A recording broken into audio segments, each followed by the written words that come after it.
장애인 문화복지신문 제439호 제7면 기사입니다. 남양주 풍양보건소 장애인시설 구강보건사업 실시. 남양주 풍양보건소 소장 이정미는 지난 15일 남양주 시북부장애인복지관 주간보호센터를 시작으로 7월 물결표 쌓인 9월간 장애인시설 10개소 약 150명을 대상으로 장애인 구강보건사업을 시행한다. 남양주 풍양보건소 구강보건센터는 매년 장애인의 구강건강 개선을 위해 시설 이용자, 활동보조인 및 보호자를 대상으로 구강관리의 중요성에 대해 교육하고 지속적인 구강예방 의료 서비스 제공하고 있다. 올해 장애인시설 구강보건사업은 장애인 직업재활시설을 포함해 확대 운영할 예정이며 주요 사업 내용은 구강보건교육, 장애인 구강건강상태 개선에 대한 사례공유, 구강검진, 불소도포, 구강위생용품 배부 등이다. 또한 구강검진 시 구강보건센터에서 1차적 치과치료, 치아홈 메우기, 스케일링 등 치과진료 및 예방처치를 진행하여 장애인 구강건강 개선을 돕는다. 이정미 남양주 풍양보건소장은 자조적 구강관리에 어려움이 있는 장애인들께 실질적인 구강건강 관리가 이루어질 수 있도록 노력하겠다라며 특히 장애인 활동보조인 및 보호자분은 장애인 구강건강 관리에 많은 관심을 부탁드린다라고 전했다. 사회적 기업 리멘 남양주시 정보 취약계층 위한 사랑의 그린피쉬 기부. 사회적 기업 리멘 대표 구자덕 은 지난 12일 남양주시 복지재단 대표이사 심우만에 사랑의 그린피쉬 3대를 기부했다. 이번에 기부된 사랑의 그린피쉬는 남양주시 정보통신과에서 수거한 불용 PC를 리멘의 데이터 삭제와 정비를 통해 재제조한 친환경 PC로 향후 남양주시 정보 취약계층에 전달할 예정이다. 구자덕 리멘 대표는 지역사회 디지털 소외계층의 정보격차 해소에 도움이 되길 바라는 마음에 기부를 결심하게 되었다라며 재제조 PC가 가진 자원순환의 가치와 함께 앞으로도 ESG 환경 실천에 발맞춰 사회적 책임과 역할을 다하고 다양한 방법으로 나눔에 동참하겠다라고 전했다.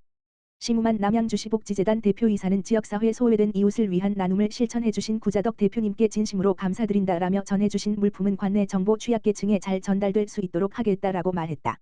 한편 경기 포천시 내촌면 소재의 사회적 기업 리멘은 지난 2008년 설립, IT 자산 처분, ITAD, IT기기를 재제조하는 기업으로 고용노동부 사회적 기업 인증과 경기도 사회적 경제 스타기업으로 선정된 우수기업이다.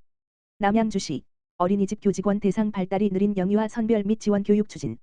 남양주시 시장 주광덕은 지난 12일 관내 어린이집 보육교직원을 50여 명을 대상으로 발달이 느린 영유아 선별 및 지원 방법에 대한 비대면 교육을 진행했다고 밝혔다. 이번 교육은 영유아의 전형적인 발달에 대해 다시금 바라보는 기회를 제공해 발달에 대한 보육교사의 전문성을 제고하고 어린이집 내 발달에 어려움이 있는 영유아를 조기 선별 지원하고자 마련됐다. 교육에 참여한 한 보육교직원은 다양한 기질에 대해 알게 되어 영유아의 행동을 이해하는 데 도움이 됐다라며 현장에서 적용할 수 있는 실제 지원 방법을 알게 되어 유익했다라고 말했다. 박은미 남양주시 육아종합지원센터장은 현재 남양주형 영유아 발달 지원 덧자람, 마중양육 상담 등 남양주시 특색 사업을 통해 발달에 어려움을 겪고 있는 영유아를 조기에 선별하고 지원하고 있다라며 앞으로도 지속적으로 다양한 방안을 모색하겠다라고 전했다. 동두천시 장애어르신 쉰마루 핸섬 가이즈 영화 관람. 동두천시 장애어르신 쉰마루는 지난 9일 동두천 CGV에서 쉰마루 회원 20여 명이 참여한 가운데 핸섬 가이즈 영화 관람 행사를 진행했다. 이번 행사는 장애가 있는 어르신의 문화생활 참여 기회를 확대하고 소통과 즐거움을 나누기 위해 마련됐고 이날 영화를 관람한 어르신 모두 몰입감 넘치는 내용과 배우 연기에 박수를 보내며 즐거워했다. 백경의 장애어르신 쉰마루 회장은 장애인도 비장애인과 동등한 문화생활을 즐길 권리가 있다라며 앞으로도 다양한 문화체험 프로그램을 제공해 장애인 삶의 질 향상을 위해 노력할 것이라고 전했다. 한편 동두천시 장애어르신 쉰마루는 올해 3월부터 매월 한 차례 영화 관람 행사를 진행하고 있으며 앞으로 쉰마루 이용 회원의 의견 수렴을 통해 관람할 영화를 선정하는 등 참여자 중심의 행사 운영에 힘쓸 계획이다. 동두천시 소요산 확대개발사업 추진계획 보고회 개최. 동두천시 시장 박형덕 은 15일 시청 상황실에서 소요산 확대개발 사업 추진계획 보고회를 개최했다.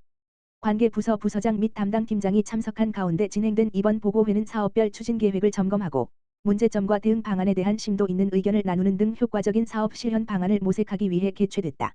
박형덕 동두천시장은 보고회에서 동두천시의 미래를 책임질 대규모 개발 사업으로 추진되는 사업인 만큼 사업 담당 과장과 팀장을 통해 사업 추진 현황을 파악하고 사업 하나하나 세심히 살피는 등 사업 추진에 대한 의지를 다졌다.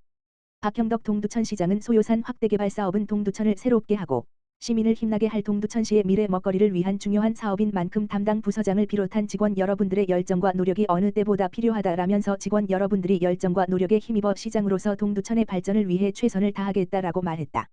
동두천시 장애어르신 쉰마루 경기도 의료원 의정부병원 협력해 무료 이동 진료 실시.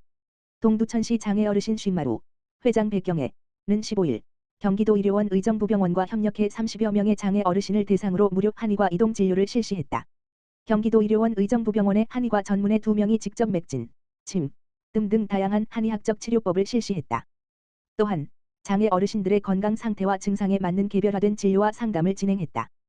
현장에 참여한 한 장애 어르신은 평소 고통을 참거나 치료를 미루는 경우가 많았는데 쉰마루에서 편리하게 진료를 받을 수 있어 큰 도움이 됐다라면서 만성질환으로 고통받기가 쉬운데 한의학적 치료를 통해 통증이 완화돼 일상생활에서의 불편함이 줄 것을 기대한다라고 전했다.